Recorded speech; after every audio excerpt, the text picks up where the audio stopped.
ছবিটা দেখতে পাচ্ছেন, প্রচন্ড আগুন একেবারে তিনতলায় লেগে গিয়েছে একটি ফ্ল্যাটের মধ্যে, এবং সেখানে যারা মহিলা ছিলেন, বয়স্ক, শিশুরা অনেকেই অসুস্থ হয়ে পড়েন। দমকল কর্মীরা গিয়ে পাঁজাকোলা করে এদেরকে ভেতর থেকে বাইরে নিয়ে আসছেন। একদিকে আগুন নেভানোর কাজ যেমন চলছে, তেমনি এদেরকে কিন্তু উদ্ধার করার কাজ চলছে। যারা আটকে পড়েছিলেন ওই ফ্ল্যাট ইতিমধ্যেই ফাঁকা করে দেওয়া হয়েছে, আর মহিলা, শিশু, বৃদ্ধ যারাই ছিল তাদেরকেই কিন্তু দমকল কর্মীরা তারা নিরাপদে বাইরে নিয়ে এসেছেন। ছবিটা দেখুন, মারাত্মক ছবি। একটা মাঠ রয়েছে, মাঠের পাশে একটা বহুতল, সেই বহুতলের তিনতলার ফ্ল্যাটে ভয়াবহ অগ্নিকাণ্ডের ঘটনা। গায়ে কিন্তু আরো বহুতল রয়েছে, সেই ছবিও কিন্তু দেখা যাচ্ছে।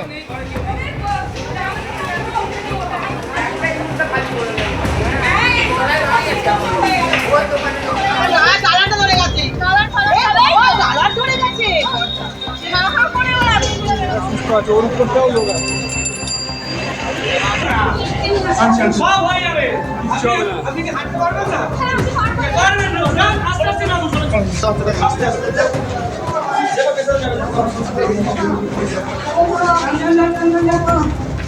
কিচ্ছু হবে না, ঠিক আপনি যান এখন।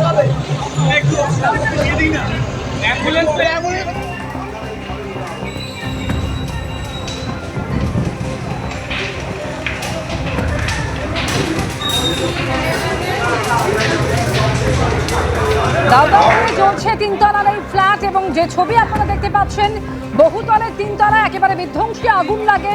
ইতিমধ্যে 8 জনকে ভেতর থেকে উদ্ধার করে আনা সম্ভব হয়েছে। ঘটনাস্থলে দমকল পৌঁছে আগুন নিয়ন্ত্রণে আনার কাজ চালাচ্ছে। সুনীত হালদার আমাদের সঙ্গে রয়েছেন এই মুহূর্তে। আরো একবার সুনীতের সঙ্গে কথা বলবো। সুনীত, ফ্ল্যাটের ভেতরে যারা ছিলেন তাদের প্রত্যেককে বের করে আনা গিয়েছে তো? দেখো, এই মুহূর্তে এখনই বলা যাবে না, কারণ দমকল কর্মীরা যারা কাজ করছেন এখানে আগুন নেভানোর, তারা কিন্তু প্রাণপণ চেষ্টা করছে যারা ভেতরে আটকে পড়েছিলেন তাদেরকে উদ্ধার করতে, এবং এখনো পর্যন্ত 8 জনকে উদ্ধার করা হয়েছে। কিন্তু আগুন নিভে গেছে, কিন্তু কালো ধোঁয়ায় প্রত্যেকটি ঘর কিন্তু এখনো দমবন্ধ করা পরিবেশ, এবং সেখানে অসুস্থ হয়ে পড়ছে। বাইরে থেকেও সহজে ভেতরে ঢোকা যাচ্ছে না। তবে দমকল কর্মীরা ভেতরে ঢুকে ঢুকে তল্লাশি চালাচ্ছে। এখনো কেউ আটকে আছে কিনা এখনো তা স্পষ্ট নয়। তবে যাদেরকে যদি আটকে থাকে তাদেরকে উদ্ধার করা হবে বলে দমকল আধিকারিকরা জানিয়েছেন। এই মুহূর্তে কিন্তু রেস্কিউ অপারেশন পুরোপুরি চলছে, এবং যদি কেউ আটকে থাকে তাকে উদ্ধার করা হবে বলে জানিয়েছে।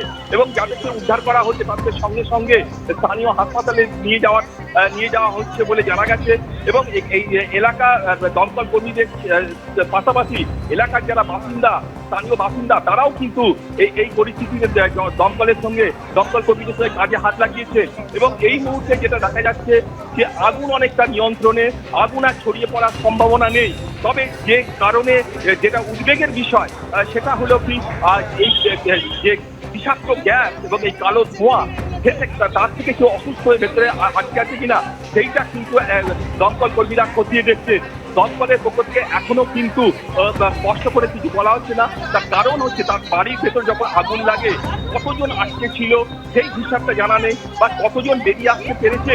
তবে আগুন লাগার সঙ্গে সঙ্গে আগুনের লেলিহান শিখা দেখে এবং কালো ধোঁয়া দেখে ওই যে আবাসনের উঁচু যারা ওপরের দিকে তাকিয়েছে তারা বেশিরভাগই কিন্তু সিঁড়ি দিয়ে নেমে আসতে সমর্থ হয়েছে বলে স্থানীয় বাসিন্দারা জানাচ্ছেন।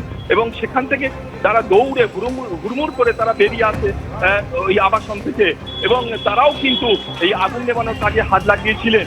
এবং এই মুহূর্তে কিন্তু যেটা জানা যাচ্ছে 8 জনকে উদ্ধার করা সম্ভব হয়েছে। এখন দমকল কর্মীরা দেখছেন ভেতরে কেউ আটকে পড়েছেন কিনা, সেইটা এখন দেখার কাজ চলছে।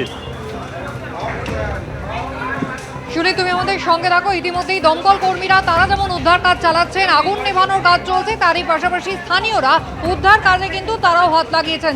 এবিপি আনন্দ, এগিয়ে থাকে, এগিয়ে রাখে।